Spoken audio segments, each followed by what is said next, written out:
الرجيم بسم الله الرحمن الرحيم يا أيها الناس إنا خلقناكم من ذكر وأنثى وجعلناكم شعوبا وقبائل لتعارفوا إن أكرمكم عند الله أتقاكم إن الله عليم خبير. قالت الأعراب آمنا قل لم تؤمنوا ولكن قولوا أسلمنا فلما يدخل الإيمان في قلوبكم فإن تطيعوا الله ورسوله لا يلدكم من أعمالكم شيئا إن الله غفور رحيم. إنما المؤمنون الذين آمنوا بالله ورسوله ثم لم يرتابوا وجاهدوا بأموالهم وأنفسهم في سبيل الله أولئك هم الصادقون. قل تعلمون الله بدينكم وأن الله يعلم ما في السماوات وما في الأرض والله بكل شيء عليم. يمنون عليك أن أسلموا قل لا تمنوا علي إسلامكم بل الله يمن عليكم أن هداكم للإيمان إن كنتم صادقين. إن الله يعلم غيب السماوات والأرض والله بصير بما تعملون. صدق الله العلي العظيم وبلغ رسوله النبي الكريم ونحن على ذلك من الشاهدين والشاكرين.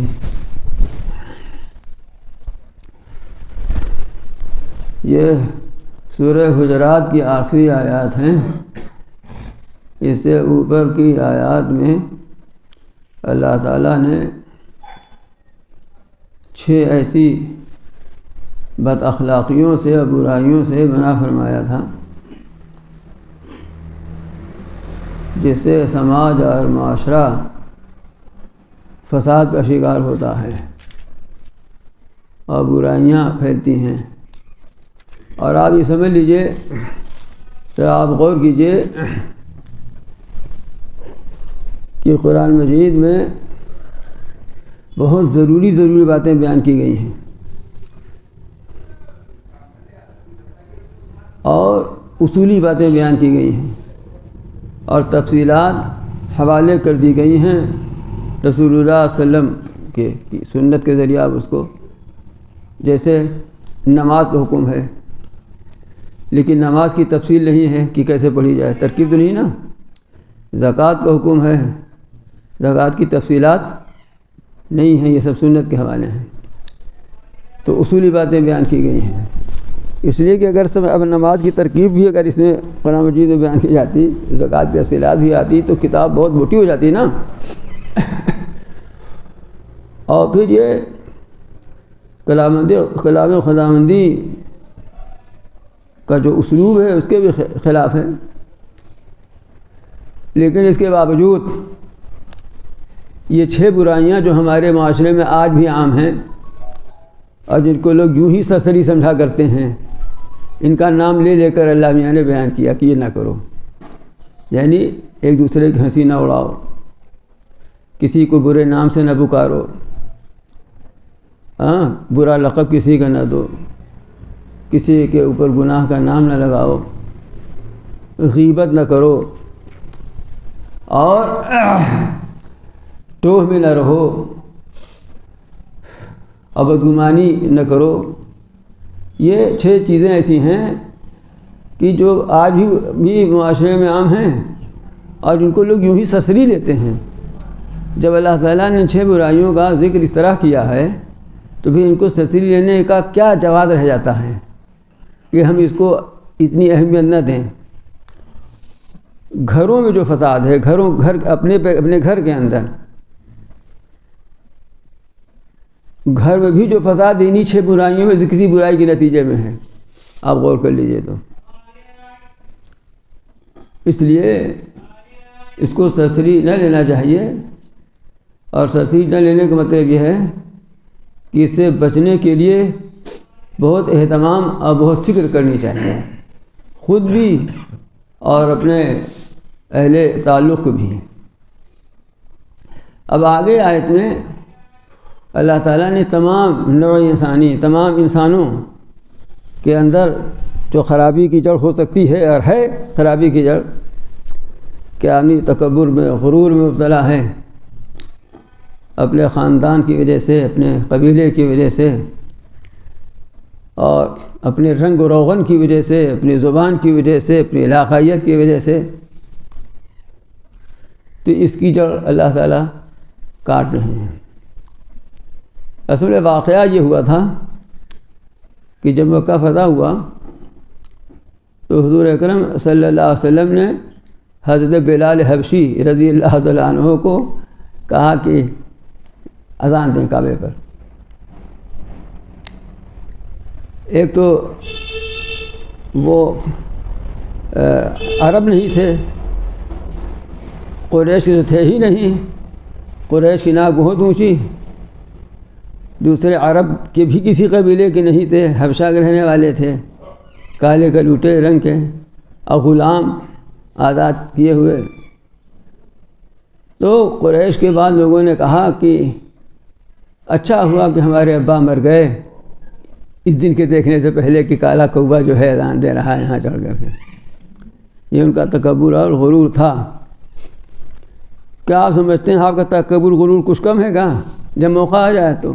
یہ سب باتیں اسی لیے تو ہیں نا کہ ہم اپنے اندر سے ان برائیوں کو کھود کر کے اور جستجو کر کے نکالیں پھینکیں۔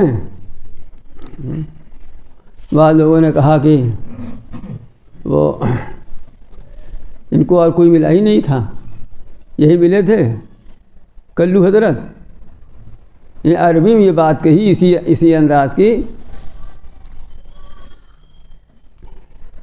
بعض نے کہا کہ بھائی ہم تو کچھ نہیں کہتے، اس لیے کہ جہاں کچھ بولتے ہیں ان کا خدا ان کو بتا دیتا ہے۔ غرض یہ کہ بلال نے جو اذان دی رسول اللہ صلی اللہ علیہ وسلم کے حکم سے، یہ قریش کو بہت کھلی اذان۔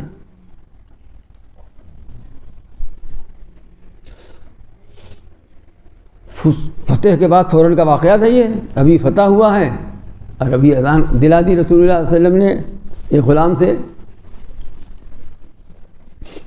آپ جانتے ہیں حضور اکرم صلی اللہ علیہ وسلم کہ اسی کردار سازی کا نتیجہ ہے کہ آج بھی ہمارے اندر اگرچہ یہ موجود ہے،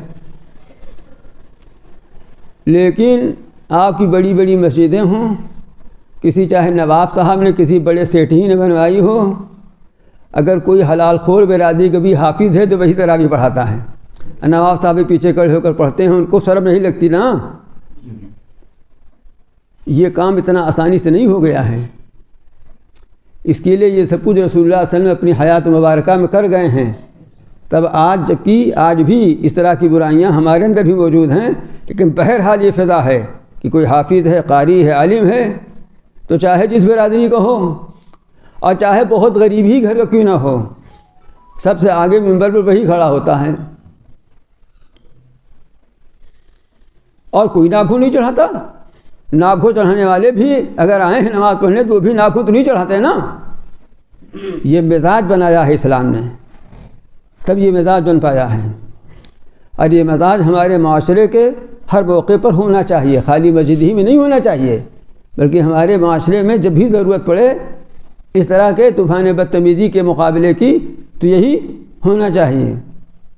دیکھیے ایک چیز اور ہے، شادی بیاہ کا معاملہ الگ ہے، کھانے رہن سہن کا معاملہ الگ ہے۔ شادی بیاہ کا معاملہ یہ ہے کہ وہاں زندگی گزارنا ہے، مزاج کی مناسبت مطابقت ہونی چاہیے۔ جیسے آپ ایک ہی گھر میں مختلف مزاج کے لوگ ہیں تو کھانا سب کو ایک ہی نہیں کھلا سکتے، بعض کو انڈا سے الرجی ہے، اب کہ نہیں کھاؤ انڈا تو کھا کے بیمار ہو جائے گا وہ، ہے نا؟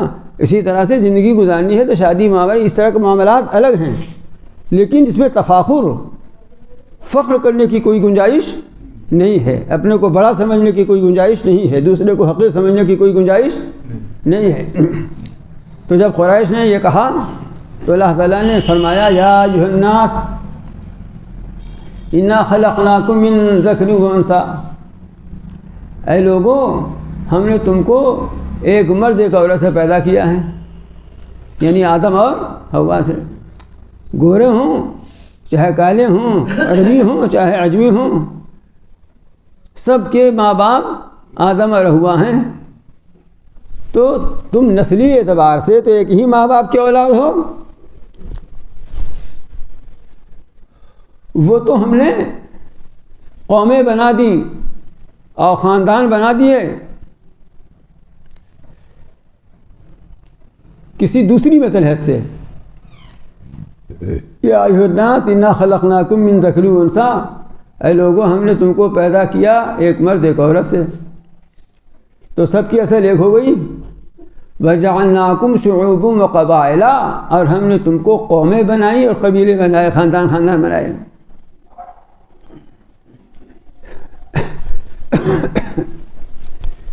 اصل میں عربی زبان میں بڑی وسعت ہے. ایک بہت وسیع آبادی کو قوم کہتے ہیں، اور پھر اس میں اس کی شاخیں نکلتی ہیں تو وہ قبیلہ کہلاتا ہے. پھر اس کی شاخیں نکلتی ہیں قبیلے سے بھی، پھر ان شاخوں سے بھی شاخیں نکلتی ہیں. تو اردو میں سب کا الگ الگ نام ہے نہیں، لیکن عربی میں سب کا الگ الگ نام ہے. اس کو یوں الگ الگ نام مگرچہ ہمارے یہاں نہیں ہے، لیکن اس کو یوں ہی سمجھ سکتے ہیں آپ کہ جیسے کسی برادری کا نام آپ لے لیجئے، یہاں قریشی برادری کا، انصاری برادری کا، تو ہے نا ایک بڑی آبادی ہے، پھیلی ہوئی ہے پورے ملک میں. خالی الہ آباد ہی کی بات کر لیجیے آپ، لیکن پھر ان برادریوں میں بھی آپس وہ فلانے خاندان کا ہے وہ بھی قریشی یا انصاری، لیکن وہ فلانے خاندان کا ہے، وہ فلانے خاندان کا ہے، وہ فلانے خاندان کا ہے نا.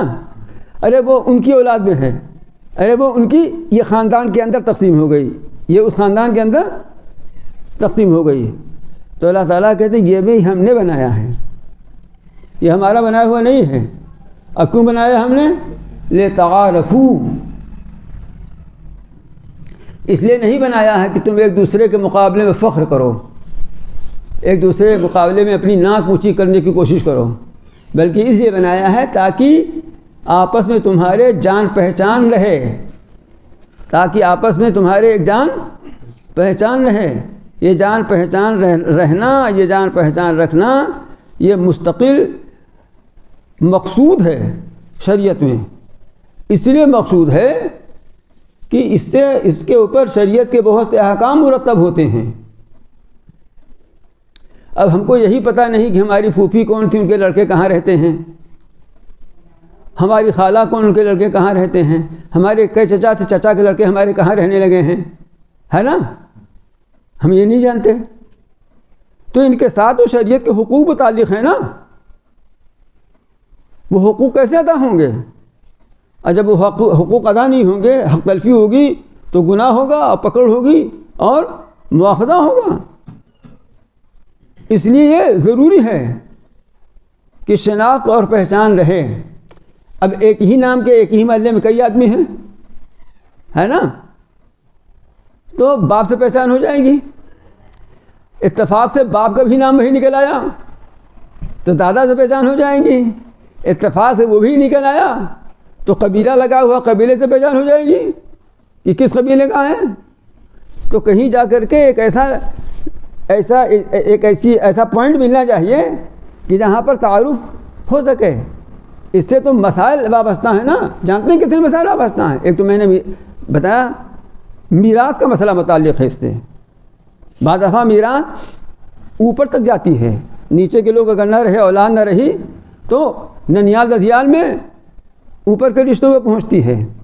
یہی پتہ نہیں کہ ہمارے چچا کے لڑکے کیٹھی تھے، کہاں رہتے ہیں، کیا ہیں، کیا کرے گا آدمی. اور یہی نہیں کہ اس سے نکاح وغیرہ کا معاملہ پھنستا ہے. ہو سکتا ہے کہ نہ معلوم ہونے کی وجہ سے ایسی جگہ رشتہ ہو جائے کہ جہاں نہیں ہونا چاہیے تھا. شرعاً حرام ہے جہاں ہونا، نہیں جائز ہے جہاں ہونا، ایسی جگہ رشتہ ہو جائے. تو یہ جو ہم نے اللہ تعالیٰ فرما رہے ہیں کہ جو ہم نے یہ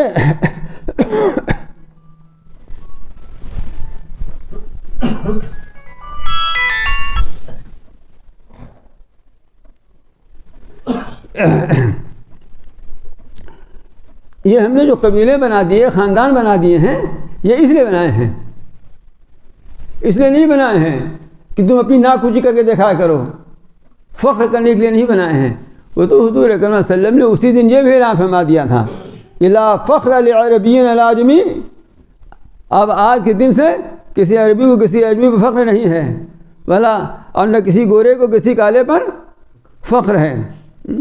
یہی حضرت بلال حبشی تھے، کالے کلوٹے تھے، اور دیکھا آپ نے کہ اذان دلوائی رسول اللہ صلی اللہ علیہ وسلم نے تو بڑا ناگھوں چڑھا، لیکن چونکہ مفتوح تھے کچھ کر نہ سکے۔ یہی حضرت بلال ہیں کہ حضرت عمر جو خاندان قریش کے تھے، یعنی خلیفہ ثانی ہی الگ بات ہے، لیکن خاندان قریش کے تھے، بڑے معزز گھرانے کے تھے، یہی کہتے تھے بلال سیدنا، بلال تو ہمارے آقا ہیں۔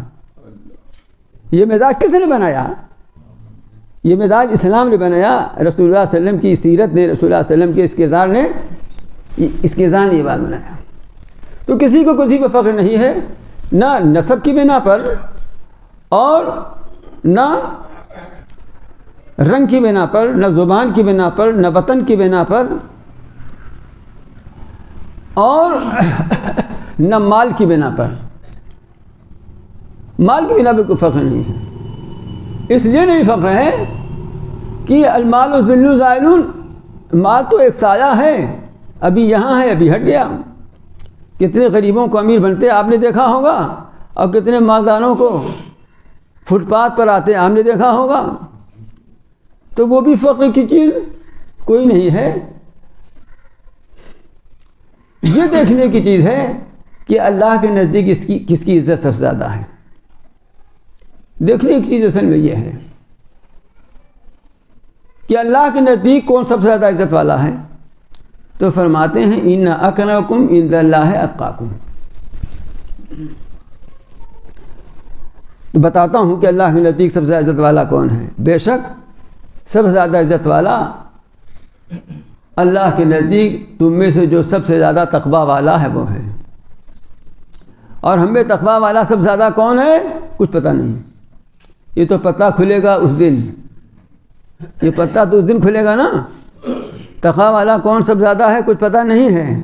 تو معلوم ہوا کہ تقویٰ کی بنیاد پر بھی یہاں فخر کرنے کی کوئی گنجائش نہیں ہے۔ جب پتہ ہی نہیں ہے تو کیا گنجائش ہے؟ پتہ نہیں آقا آگے بڑھ جائیں گے کہ غلام آگے بڑھ جائے گا، پتہ نہیں مالک آگے بڑھے گا کہ نوکر آگے بڑھے گا، مالدار آگے بڑھے گا کہ غریب آگے بڑھے گا۔ اس لیے تقویٰ کی بنیاد پر بھی فخر کرنے کی کوئی گنجائش نہیں رہے گی۔ اور اللہ کے نزدیک سب سے زیادہ معزز وہی ہے جو سب سے زیادہ متقی اور پرہیزگار ہے۔ دیکھیے ایک چیز ہے دھوکے میں نہیں پڑنا چاہیے، عزت کرنا احترام کرنا یہ ایک الگ بات ہے۔ کوئی آدمی دنیاوی لحاظ سے بھی معزز ہے تو شریعت ہمیں کہتی ہے کہ انظر الناس منازلہم، لوگوں کو کے ساتھ ان کے مرتبے کے مطابق معاملہ کرو۔ اس لیے کہ دنیا میں اگر آپ چاہتے ہیں کہ امن امان سکون رہے برقرار رہے تو اسی طرح رہے، یہ نہیں کہ سب برابر ہیں تو کہیں عزت نہیں، سب برابر اس لحاظ سے ہیں کہ ایک دوسرے پر فخر نہ کرے، دوسرے کو حقیر نہ سمجھے، لیکن برابر ہونے کا مطلب یہ نہیں ہے کہ چپراسی صاحب وہ برابر جا کے بیٹھ جائے اور کہیں ہم تو روزانہ پانی منگاتے ہیں ہم کو بھی آج لاکھ پانی پلاویں، یا باپ بیٹے اس میں برابری ہونے لگے، یا محلے کا کوئی معزز آدمی ہے تو دوسرے یہ تو جو جس رتبے کا ہے دنیاوی لحاظ سے یا دینی لحاظ سے اس کے ساتھ ہمیں سلوک کرنا چاہیے۔ اس کو بھی یہ حکم ہے کہ وہ بھی لوگوں کے ساتھ شفقت و مہربانی کا اور عزت ہی کا معاملہ کرے، تذلیل رسوائی کا معاملہ نہ کرے، تبھی اس معاشرے اور اس سماج کی گاڑی امن اور امان کے ساتھ چل سکتی ہے۔ ان اللہ علیم خبیر، تو سب سے زیادہ اللہ کے نزدیک عزت والا وہ ہے جو سب سے زیادہ متقی ہے، اور بے شک اللہ سب کچھ جاننے والا سب سے باخبر ہے، وہی جانتا ہے کہ متقی کون ہے، کس کا تقویٰ سب سے بڑا ہوا ہے، تمام حالات سے باخبر ہے۔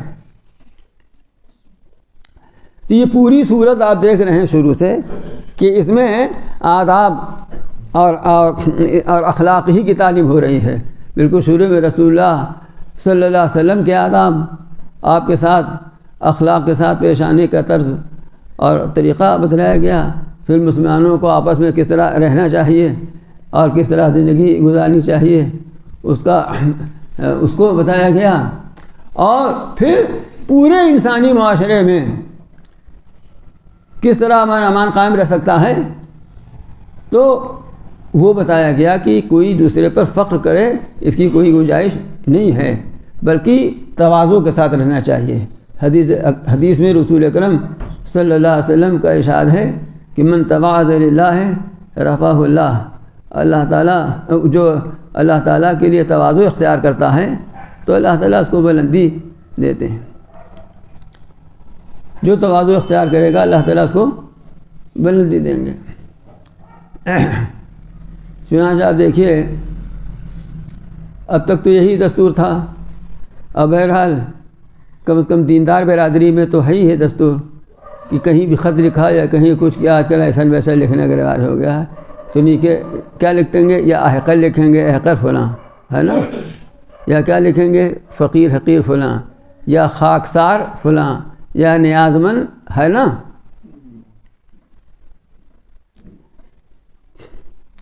لیکن اب یہ بھی ختم ہوتا جا رہا ہے، یہ قلم کی زبان سے جو کچھ تواضع کا اظہار ہو جاتا تھا اب دھیرے دھیرے یہ بھی ختم ہو جاتا ہے۔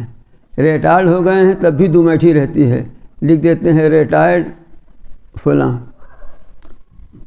ہاں، حالانکہ ریٹائرڈ کا مطلب ہے مرحوم۔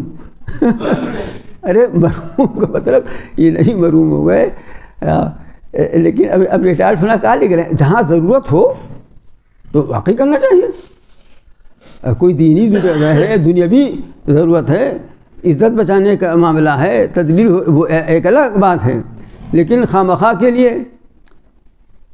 ہمیں تو یہ تعلیم دی گئی، یہی مزاج بن گیا مسلمانوں کا کہ یہی لکھتے بڑے بڑے لوگ۔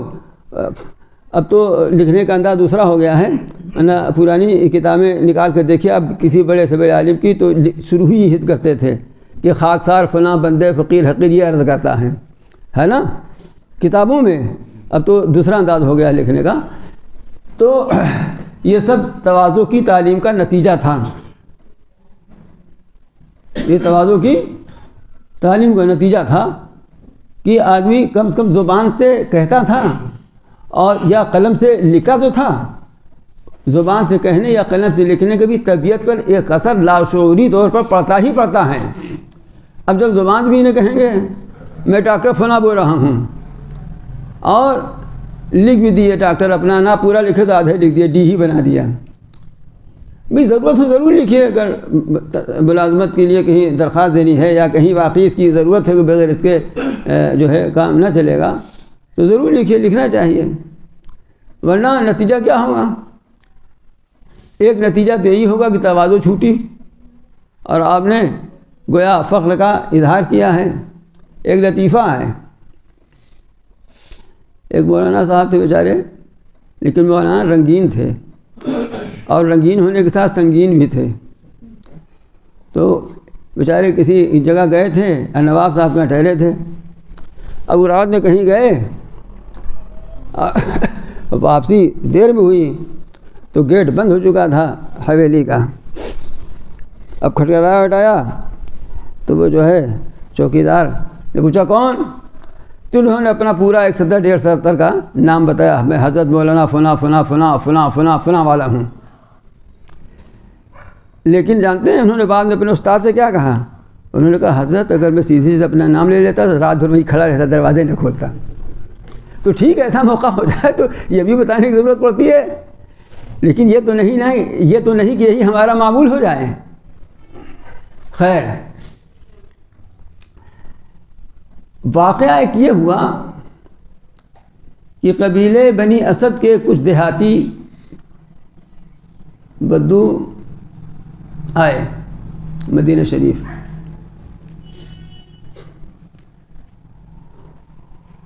اور حضور اکرم صلی اللہ علیہ وسلم کے سامنے انہوں نے اپنے ایمان کا دعویٰ کیا کہ ہم مومن ہیں، ایمان لائے ہیں۔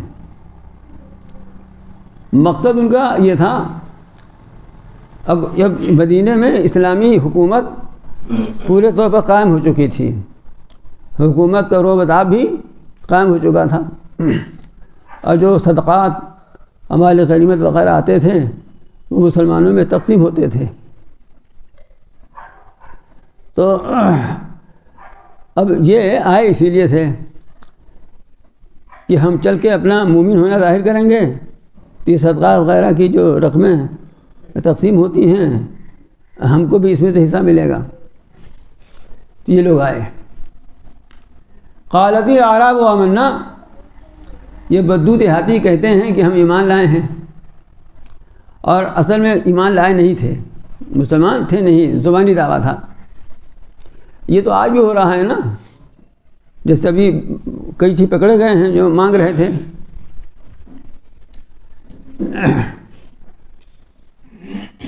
قل لم تؤمنوا ولکن قولوا اسلمنا، اے پیغمبر صلی اللہ علیہ وسلم آپ کہہ دیجئے کہ تم ایمان تو لائے نہیں ہو، لیکن یہ کہو کہ ہم اسلام لائے ہیں.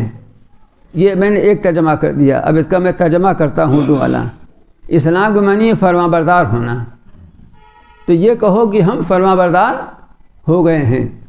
مطلب یہ ہے کہ تم نے اب اسلامی شان و شوکت دیکھی، حکومت کا اقتدار دیکھا، تو تم مطیع فرما بردار ہو گئے ہو، ایمان نہیں لائے ہو. ولما دخل الایمان فی قلوبکم، اور ابھی ایمان تمہارے دلوں میں داخل نہیں ہوا. اللہ میں تو جانتی ہیں نا، پانی تو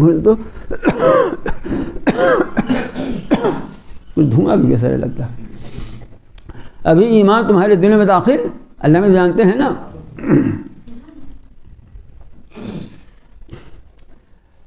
اس سے معلوم ہوا کہ ایمان الگ چیز ہے اور اسلام الگ چیز ہے. یہ ایک تھوڑی سی بحث ہے، ہم انشاءاللہ مختصر طور سے آپ کے سامنے عرض کر دیتے ہیں. دیکھیں، ایمان کے معنی ہے تصدیق کرنا، یقین کرنا، اور اسلام کے معنی ہے فرما برداری کرنا، کہنا ماننا، تابعداری اختیار کرنا. تو یہ لغت ڈکشنری میں یہ اس کے معنی ہیں، اور شریعت میں بھی اس کے یہی معنی ہیں کہ ایمان کہتے ہیں تصدیق قلبی، یعنی دل میں کسی چیز کا یقین کر لینا، دل سے کسی چیز کی تصدیق کر دینا. اور اسلام کہتے ہیں کہ اپنے ظاہری اعضاء، ہاتھ پیر آنکھ ناک زبان وغیرہ سے جسم سے تابعداری کرنا، فرما برداری کرنا. تو ہو سکتا ہے کہ ایک شخص مومن ہو، یعنی اس کے دل میں تصدیق ہو اللہ کی، اللہ کے رسول کی اور شریعت اسلامیہ کی.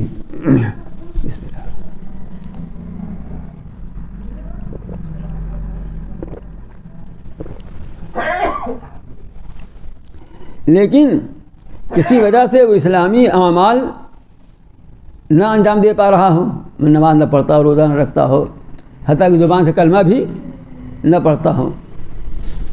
اور یہ بھی ہو سکتا ہے کہ وہ اس زبان سے کلمہ بھی پڑھ رہا ہو، نماز روزہ بھی کر رہا ہو، اور دل میں ایمان نہ ہو. جیسا کہ رسول اللہ صلی اللہ علیہ وسلم کے زمانے میں منافقین تھے جن کے بارے میں معلوم تھا کہ یہ منافق ہیں، نماز روزہ سب کر رہے ہیں، لیکن دل میں تصدیق نہیں ہے رسول اللہ صلی اللہ علیہ وسلم کی، آپ کے لائے ہوئے دین کی. یہ بھی ہو سکتا ہے. یہ تو حقیقت ہو گئی. لیکن واقعہ یہ ہے کہ اس کے دل میں تصدیق ہے کہ نہیں ہے، ہم کیسے جانیں؟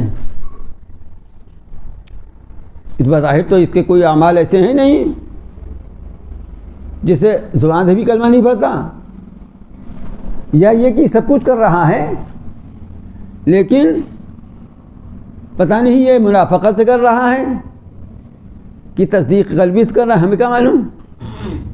اس لیے آج تو ہمیں جو فتویٰ دینا ہے وہ اس کے اعمال ظاہرہ کو دیکھ کر زبان سے اقرار کر رہا ہے اور اعمال سے احکام اسلامی پر عمل درآمد کر رہا ہے. ہم کیا جانے دل کا حال.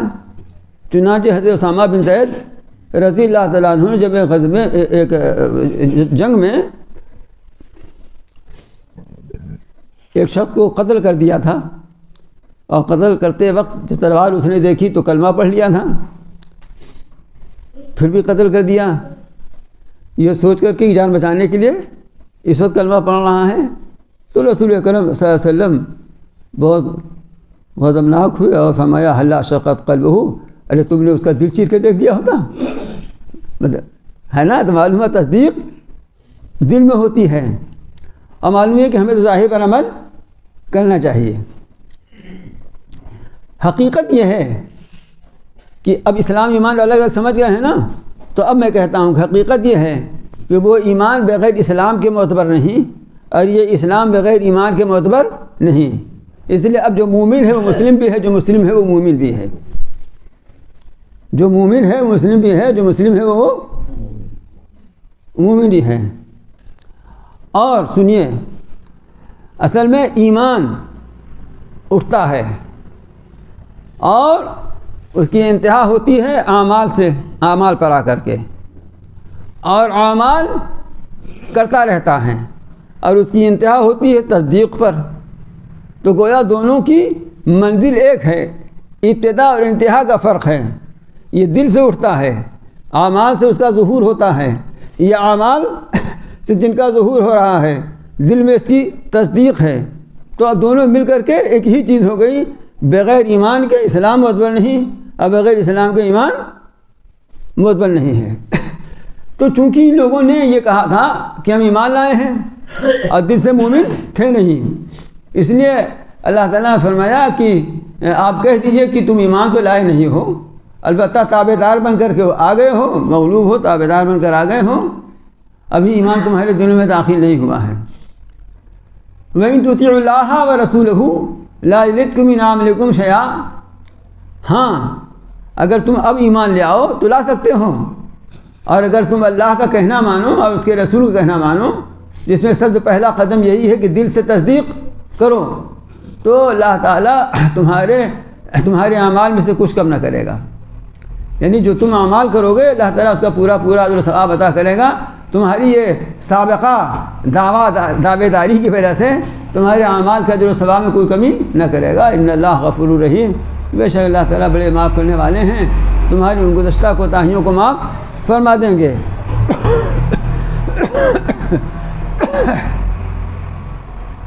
اور بڑے مہربان ہیں، مزید ان نیکیوں پر اللہ تعالیٰ تمہیں رحمت بھی فرمائیں گے۔ اور سنو، مومن کہتے کسے ہیں، سچا مومن ہے کون، وہ بھی تمہیں ہم بتا دیتے ہیں تاکہ ایمان لاؤ تو اسی طرح مومن بن جاؤ۔ مومن وہ ہے انما المؤمنون الذین آمنوا باللہ ورسولہ ثم لم یرتابوا، یقیناً مومن وہ لوگ ہیں جو اللہ پر ایمان لائے، اس کے رسول پر ایمان لائے، ثم لم یرتابوا، پھر شک نہیں کیا، یعنی ایمان لانے کے بعد پھر شک و شبہ میں نہیں پڑے، اس ایمان پر برقرار رہے، قائم رہے، اس پر ان کو استقامت رہی۔ یہ استقامت بڑی دولت ہے، اگر استقامت نہیں رہی تو پھر بھی مومن رہیں گے۔ مومن ہونے کے بعد استقامت بھی ضروری ہے، ایمان لائے پھر اس کے اوپر قائم رہے اور زندگی کے آخری لمحے تک قائم رہے اور اس کو لے کر اپنے ساتھ گئے، تب یہ ایمان معتبر ہے، تب وہ مومن کہلانے کا مستحق ہے سچے معنی میں۔ تو استقامت جو ہے یہ اصل چیز ہے، کہ اور استقامت کا مطلب یہی ہے کہ زندگی کے آخری لمحے تک آدمی اللہ رسول اور اس کے احکام پر وہ قائم رہے۔ یہ استقامت ایسی چیز ہے کہ ہزار کرامتوں سے بڑھ کر کے ہے، ہزار کرامتیں اس استقامت پر قربان ہیں۔ ایک صاحب گئے ایک پیر صاحب کے ہاں، اللہ والے بزرگ تھے، مجھے اس ان کا نام صحیح نہیں یاد آ رہا ہے، پچھلے زمانے کے بزرگوں میں کافی دن رہے ان کے یہاں۔ پھر ایک دن جانے لگے کہ اب جا رہا ہوں، پوچھا خیریت تو ہے؟ کہ اتنے دن سے آپ کے یہاں ہوں، آپ کی کوئی کرامت نہیں دیکھی۔ فلاں بزرگ کے یہاں گئے تھے تو ان کو دیکھا کہ جانماز بچھا کے پانی پر جانماز بچھا کے نماز پڑھ رہے تھے۔ ایک بزرگ کے یہاں اور گئے تھے، وہ دیکھا وہ فضا میں اڑنے لگتے تو کہیں آنا جانا ہوا۔ آپ کے یہاں تو کچھ نظر نہیں آیا، سوائے مسواک لوٹا کے۔ ارے مسواک لوٹا نہیں کہا تو میں کہہ دیتا ہوں، کچھ تھوڑا سا لیے کہہ دیتا ہوں، کچھ نیند بھاگ جائے آپ لوگوں کی۔ تو انہوں نے کہا اچھا۔ انہوں نے کہا یہ بتاؤ کہ اتنے دن تھے میرے پاس تو کوئی بات سنت کے خلاف بھی دیکھی ہماری؟ تو اس نے کہا نہیں، یہ تو نہیں دیکھا۔ تو فرمایا کہ پانی پر مصلی بچھا کے نماز پڑھا تو کون کمال کر دیا؟ یہ تو ایک تنکا بھی پانی پہ چلتا ہے، اگر پر آب روی خاشاک باشی پانی پہ چلے تو تنکا نہیں بہتا رہتا پانی پر. اس تنکے والا کام ہی تو کون کمال کا کام ہو گیا. اگر ہوا پر اڑے تو اگر پر ہوا پر ہی مغز باشی ہوا میں تو مکھی بھی اڑتی ہے. یہ کون کمال مکھی والا کام کسی نے کر دیا؟ یہ کون کمال کی بات ہے؟ ارے کمال کی بات تو یہ ہے کہ جو سب سے اشرف ہستی ذات نے جو کیا اس کی نقل کرے، یعنی رسول اللہ صلی اللہ علیہ وسلم کی اتباع کی جو پیروی کرے. کمال کی بات تو یہ ہے نا، اور اس پر وہ قائم رہے. دیکھنے میں تو آدمی کو ہی اچھا لگتا ہے کہ صاحب اڑے چلے جا رہے ہیں. ارے کبوتروں تو اڑتی ہیں، کوا بھی اڑتا ہے، مکھی بھی اڑتی ہے. پانی میں چلے جا رہے تھے تو پانی میں تو مچھلی بھی تیر رہی ہے، ایک گھاس کا پتا بھی چلا جا رہا ہے. یہ کون کمال کی بات؟ کیسا سمجھایا انہوں نے؟ کمال کی بات یہ ہے کہ رسول اللہ صلی اللہ علیہ وسلم کے طریقے کی پیروی کرے. تو بزرگوں نے کہا ہے کہ الاستقامت فوق الکرامہ، استقامت کرامت سے بڑھ کر ہے. اصل چیز تو یہی ہے. تو مومن وہ لوگ ہیں جو اللہ اس کے رسول پر ایمان لائیں، ثم لم یرتابوا، پھر شک نہ کریں، یعنی اس پر قائم رہیں زندگی کے آخری لمحے تک، جس کا نام استقامت ہے. وجاہدوا باموالہم وانفسہم فی سبیل اللہ، اور اللہ کے راستے میں اپنی مال اور اپنی جان سے جہاد کریں. جب مال کی ضرورت ہو اللہ کے راستے میں مال خرچ کرنے کی تو مال خرچ کریں، اور جب جان کی ضرورت ہو تو جان خرچ کریں. جان خرچ کرنے میں یہی نہیں کہ جان دے دے مر جائے. جان خرچ کرنے میں یہ بھی ہے کہ اب جاڑا ہے، نہیں اٹھا جا رہا ہے نماز کے لیے، لیکن نماز ہے فرض ہے نا، تو اٹھا.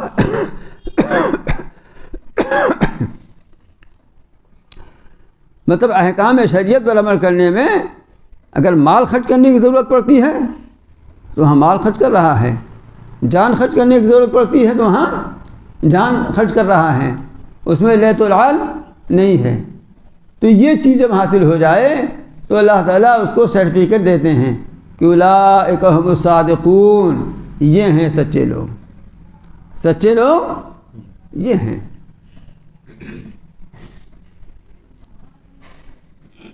صدق جس کا ترجمہ ہم سچائی کرتے ہیں، اصل میں صدق ایک مقام ہے. سچائی جو اخلاص سے بھی اونچا ہے. اس معنی کر اخلاص سے اونچا ہے کہ اخلاص میں جب کمال ہوگا تب صدق کہلائے گا. یعنی اخلاص کامل جب ہو اور جو بھی کام آدمی کر رہا ہے اس کام میں اخلاص کامل ہو، اور پھر اس کام کو جس طرح انجام دینے کا شریعت میں حکم ہے ٹھیک اسی طرح انجام دے دے، تب وہ اس کام میں صادق کہلائے گا. یہ میں نے آسان کر کے بتانے کی کوشش کی ہے. اب بعض چیزیں ایسی ہیں کہ وہ حقائق ہوتے ہیں، معنی ہوتے ہیں، ان کو الفاظ سے آدمی کیسے بیان کر سکتا ہے. تو فرمایا کہ یہ کام جو کر لے، کیا ایمان لائے، پھر ایمان میں ذرا بھی شک و تردد نہ ہو، اور مال و جان سے جو ضرورت ہو تو اللہ کے راستے میں جہاد کرے. اور ضرورت ہر وقت ہے، ضرورت ہر وقت ہے. اولئک هم الصادقون، یہ ہیں سچے لوگ. انہوں نے آ کر کہا تھا نا یہ قبیلی بنی اسد کے لوگوں نے کہ ہم ایمان والے ہیں، مومن ہیں، لہذا ہم کو بھی یہ جو صدقات وغیرہ سے رقمیں بانٹی جا رہی ہیں ہم کو بھی ملنا چاہیے. اللہ تعالیٰ فرماتے ہیں قُلْ أَتُعَلِّمُونَ اللَّهَ بِدِينِكُمْ، کیا آپ کہہ دیجئے کیا تم لوگ اللہ کو اپنا دین بتلا رہے ہو؟ یعنی اللہ میں بتلا رہے ہو کہ اللہ میں ہم مومن ہیں، ایمان والے ہیں. اللہ میں نہیں جانتے تو تم اللہ میاں کو آگاہی دے رہے ہو، اللہ میاں کو خبر دے رہے ہو کہ اللہ میں ہم مسلمان ہیں، ہم بھی مسلمان ہیں. وَاللَّهُ يَعْلَمُ مَا فِي السَّمَاوَاتِ وَمَا فِي الْأَرْضِ، حالانکہ اللہ تعالیٰ کے علم کا یہ حال ہے کہ جو کچھ آسمانوں میں ہے، جو کچھ زمین میں، وہ سب جانتا ہے. تو تمہارے دل میں ایمان ہے کہ نہیں ہے، یہ نہیں جانے گا وہ جو اللہ میں بتلا رہے ہوں. اور جو آسمانوں جو زمین میں وہی نہیں بلکہ واللہ بکل شیء علیم، اللہ تعالیٰ تو ہر چیز کو خوب جانتے ہیں. ان لوگوں نے آ کر یہ کہا تھا کہ دیکھیے دوسرے جو قبیلے ہیں ان سے آپ کو لڑائی لڑنی پڑی، جنگ کرنا پڑا، تب وہ مسلمان ہوئے. اور ہم لوگ بغیر لڑائی جنگ کے خود ہی مسلمان بن کر کے آ گئے ہیں. مطلب ہمارا احسان ہے یہ ہمارا احسان ہے کہ ہم خود ہی آ گئے ہیں. ہم سے کوئی نہ ہم نے کوئی قافلہ وہ لشکر بھیجا اور نہ ہم سے لڑائی جنگ، ہم خود مسلمان ہو کر آ گئے ہیں، دوسروں سے لڑائی جنگاں ہوئی. یہ احسان جتلایا رسول اللہ صلی اللہ علیہ وسلم کے اوپر. یمنون علیک ان اسلموا، یہ لوگ آپ کے اوپر احسان جتلاتے ہیں کہ یہ فرما بردار ہو گئے، یعنی بلا لڑائی کے، بلا جنگ کے. کلو تمنوا علیہ اسلامکم، اے پیغمبر صلی اللہ علیہ وسلم آپ کہہ دیجئے کہ تم اپنے مسلمان ہونے کا میرے اوپر احسان مت جتلاؤ. بل اللہ یمن علیکم ان ہداکم للایمان ان کنتم صادقین، بلکہ اللہ تمہارے اوپر احسان جتلاتا ہے اس بات کا کہ اس نے تم کو ایمان کی ہدایت دی، اگر تم ایمان کے دعوے میں سچے ہو تب. یہ احسان کون جتلا رہا تھا؟ بدو گمان لوگ. آج بھی ہمارا حال یہ ہے کہ دیکھیے ہم آپ کی مجلس میں آتے ہیں نا، آپ کی رسیدے میں آتے ہیں، فلاں بزرگ کے پہنچے، ہم حضرت کے ہاں آتے ہیں. ہم تو حضرت کے ہاتھوں کہیں جاتے بھی نہیں ہیں، حضرت کے اوپر اثر ڈالتے ہیں کہ دیکھیے ہم آپ کے مرید ہو گئے، آپ کے معتقد ہیں، اور تو مطلب یہ کہ ہماری آپ قدر کیجئے. ارے آپ کیوں آتے ہیں بھائی؟ اگر اپنا فائدہ سمجھتے ہیں، اپنے فائدے کے لیے آ رہے ہیں اور حقیقت یہی ہے تو آنا چاہیے. پھر احسان کہے کا ہے؟ اور احسان جتلانا کس بات کا ہے؟ معلوم ہے یہ سوچنا اور اس طرح کی بات کرنا گمارپن ہے. گماروں نے کہا تھا نا، یہ بدوؤں نے کہا تھا نا یہ. اللہ تعالیٰ فرماتے ہیں کہ تم احسان نہ جتلاؤ، اللہ میاں کا احسان مانو کہ اس نے تمہیں ہدایت دی ایمان لانے کی، اس لیے کہ ایمان لائے تو تمہارا ہی فائدہ ہے، دنیوی فائدہ بھی ہے اور آخرت کا بھی فائدہ ہے. دنیوی فائدہ یہ ہے کہ مومن ہونے کی حیثیت سے جو اہل ایمان میں تقسیم ہوگا تمہیں ملے گا، اور آخرت کا فائدہ یہ ہے کہ آخرت کے عذاب سے بچ جاؤ گے، وہاں کی نعمتوں سے سرفراز ہوگے. اور اگر ایمان نہ لائے تو رسول کا کوئی نقصان نہیں ہے، اس میں بھی تمہارے ہی نقصان ہے کہ یہاں بھی محروم رہو گے، وہاں بھی محروم رہو گے. یہی آج بھی مسلمانوں کو، جو غیر مسلم ان کو بھی سمجھنا چاہیے کہ اگر اس طرح کی مجالس میں یا ان میں دین حاصل کرنے کے لیے کہیں آتے جاتے ہیں یا کتاب میں خود ہی بیٹھ کر پڑھتے ہیں تو یہ سمجھنا چاہیے کہ اللہ تعالیٰ کا احسان ہے کہ اس نے ہم کو توفیق دے دی کہ ہم نے آدھا گھنٹہ تلاوت کر لی، ہم نے تھوڑی دیر دین کی کتاب پڑھ لی، ہم فلاں عالم یا فلاں بزرگ کی مجلس میں جا گئے، 1 گھنٹہ ہمارا وقت لگ گیا، یہ اللہ تعالیٰ کی توفیق سے ہو گیا. ورنہ کتنے لوگ تو جا کر نہاری کھا رہے ہیں نوچ نوچ کر کے، اور پیسہ بھی دے رہے ہیں، یہاں بلا پیسے کی نہاری کھلائی جا رہی تو بھی نہیں سمجھ میں آتا ہے. اس نہاری سے گرمی نہیں پیدا ہو رہی ہے. ذرا محسوس کیجئے، سینے پہ ہاتھ رکھیے، کچھ گرم ہوا کہ نہیں؟ اپنا گرم ہو تو میں کیا کروں؟ ارے بھائی ٹھنڈک میں بھی گرمی پہنچ رہی ہے. تو یہ معلوم ہوا کہ یہ احسان جتلانا، یہ طریقہ ان اعراب و بدوؤں کا ہے. یہ سمجھنا اللہ تعالیٰ نے کیا سبق دیا؟ یہ سبق دیا کہ اللہ کا احسان مانو کہ اللہ تعالیٰ نے ایمان کی ہدایت ہم کو دے دی. اگر آج آپ کو 2 رکعت اشراق پڑھنے کی توفیق ہو گئی، 2 رکعت تہجد پڑھنے کی توفیق ہو گئی، فجر کا فرض ادا کر لیا آپ نے، تو آپ کا کمال نہیں، ہمارا کمال نہیں ہے. اللہ تعالیٰ کا احسان ماننا چاہیے کہ اللہ تعالیٰ نے ہمیں اتنی ہمت ہمارے اندر اتنی ہمت پیدا کر دی کہ ساڑھے بھی ہم اٹھ گئے، وضو کر لیا، 2 رکعت نماز ہم نے پڑھ لی. ان کا احسان ہے، ان کا احسان ماننا چاہیے. منت منع کی خدمت سلطان ہمی کنی، منت منع کی خدمت سلطان ہمی کنی، منا شناس ازو کی بخدمت بداشتت. بادشاہ پر احسان مت رکھو کہ ہم آپ کی خدمت کر رہے ہیں، بلکہ بادشاہ کا احسان مانو کہ اس نے تم سے اپنی خدمت دے لی.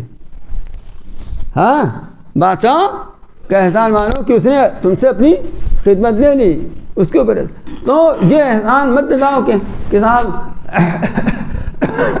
ہم تہجد پڑھ لی، فجر پڑھ لی، بلکہ اللہ تعالیٰ کا احسان مانیے کہ اس نے توفیق دے دی ہمیں. کتنے لوگ ہیں جو محروم رہ گئے، لیکن اللہ کی توفیق سے ہم نے فرض آج ادا کر لی، فجر کی، یا 2 رکعت اشراق پڑھ لی، 2 رکعت تہجد پڑھ لیا، اور کچھ ہم نے تلاوت کر لی، اور کسی دینی مجلس میں جا کر کے دین کی باتیں کچھ سن لی. تو بل اللہ یمن علیکم ان ہداکم للایمان ان کنتم صادقین. بلکہ اللہ ہی تم پر احسان جتلاتا ہے کہ اس نے تم کو ایمان کی ہدایت دی، اگر تم سچے بھی ہو اپنے ایمان کے دعوے میں تب۔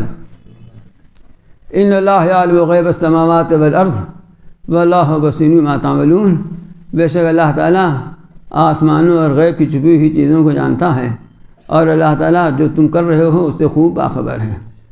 اب یہاں پر یہ سورہ حجرات الحمدللہ ختم ہو گئی۔ بیان کرنے کو تو اور بھی بیان ہو جائے گا، لیکن کچھ تھکاوٹ سی محسوس ہو رہی ہے۔ سورت بھی ختم ہو گئی۔ دعا کیجئے کہ سورت میں اللہ تعالیٰ نے جن اخلاق کی، جن آداب کی تعلیم دی ہے، ہم کو ان اخلاق آداب کو اپنانے کی توفیق ہو، اور جن برائیوں سے اور جن خرابیوں اور جن گناہوں کے کاموں کی نشاندہی فرمائی ہے، اللہ تعالیٰ ان گناہوں سے ہمیں محفوظ رکھیں اور اس سے بچنے کی ہمیں توفیق ارزانی فرمائیں۔ ربنا آتنا فی الدنیا حسنۃ وفی الآخرۃ حسنۃ وقنا عذاب النار۔ ربنا اننا آمنا فاغفر لنا ذنوبنا وقنا عذاب النار۔ ربنا ظلمنا انفسنا وان لم تغفر لنا وترحمنا لنكونن من الخاسرين۔ ربنا هب لنا من ازواجنا ذرياتنا قرة اعين واجعلنا للمتقين اماما۔ اللهم انا نسألك العفو والعافية في الدنيا والآخرة۔ اللهم انا نسألك العفو والعافية في ديننا ودنيانا واهلنا ومالنا۔ اللهم استر عوراتنا وآمن روعاتنا۔ اللهم انا نجعلك في نحورهم ونعوذ بك من شرورهم۔ اللهم انا نجعلك في نحورهم ونعوذ بك من شرورهم۔ اللهم انا نجعلك في نحورهم ونعوذ بك من شرورهم۔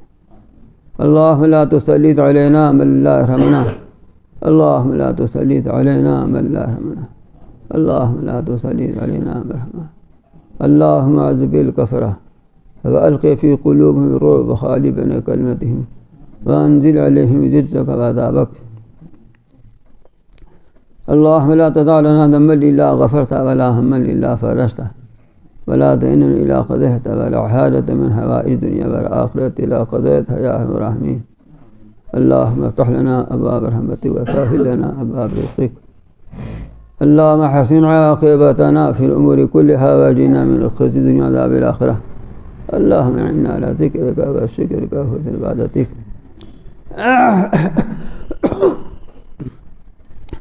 یا اللہ ہمارے گناہوں کو معاف فرما دیجیے، اللہ ہمارے خطاؤں قصوروں اور کوتاہیوں سے تشویش فرمائیے۔ یا اللہ اہل ایمان اسلام مومنین مسلمین کی حفاظت فرمائیے۔ اللہ ان کو شوکت و خود غلبہ عطا فرمائیے۔ اللہ ظالموں کے ہاتھ کو روک دیجیے۔